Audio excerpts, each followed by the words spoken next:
За амьдрал сайтай муутай. Энэдтэй баясгалтай, гунигтай.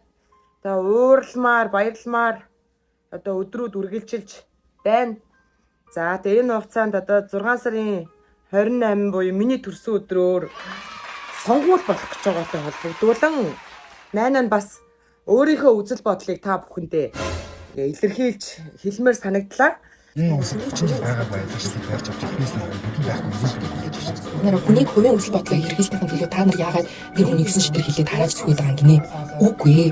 Тэр хүмүүс бол нийгмийн энэ инфлюенсер нөхөрлөгчдөө одуудаа Монголын супер одуудаа сонгуулийн үеэр над ам хамраа татаад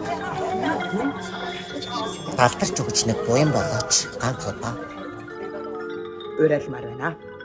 Анхаарал тавьсан хамталд баярлалаа.